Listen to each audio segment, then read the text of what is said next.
এবারে যাচ্ছি গঙ্গোত্রী, যমুনোত্রী আর লক্ষ্মণ ঝুলা। এই সব কিছুই বৃন্দাবনের মধ্যে ভগবান সব কিছু এক জায়গায় নিয়ে এসেছে, আর আমরা বৃন্দাবনে এসে সব কিছু একসঙ্গে দর্শন করার সুযোগ পেয়েছি। তা একটু ওপর দিকে উঠতে হবে। কোথায় যাচ্ছ?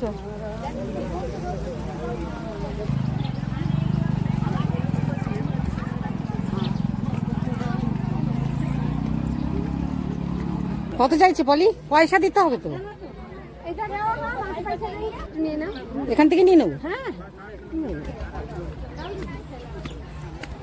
তুই কি কেদারবদ্ধিতে ঘর বানাবে? বর্ষায় থাকবে না?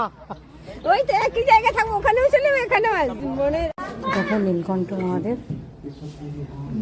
তোমরা খুব সুন্দর করে দর্শন করে নাও।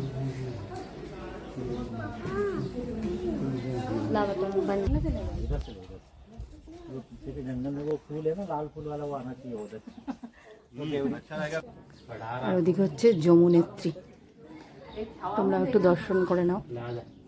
গঙ্গোত্রী, আর এখানে হচ্ছে মা যমুনেত্রী। আর চারপাশের ভিউটা দেখো, সুন্দর দর্শন করলাম। এখন আমরা নেমে যাচ্ছি। অনেকটা উপরে, মা হাঁটতে পারবে না, সেই জন্য আমরা তিনজনেই উঠেছি উপরটা। পিছনে সুন্দর, কতটা উপরে, বুঝতে পারবে যে আমরা কতটা নিচ থেকে উপরে উঠেছি। আকাশ হাতের কাছে।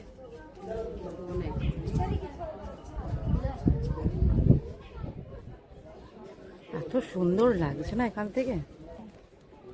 এখানে আবার কোনো নেট কানেকশন পাওয়া যাচ্ছে না।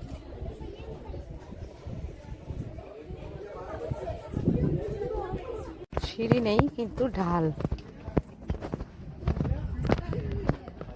মানে ওঠার সময় কষ্ট, নিচে নামার সময় অতটা কষ্ট নেই।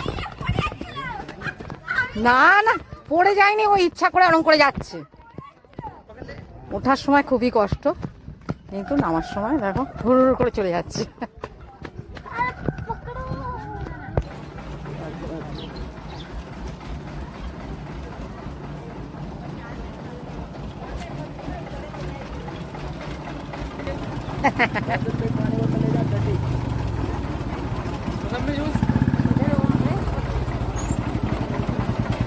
না, এবার বন্ধ করে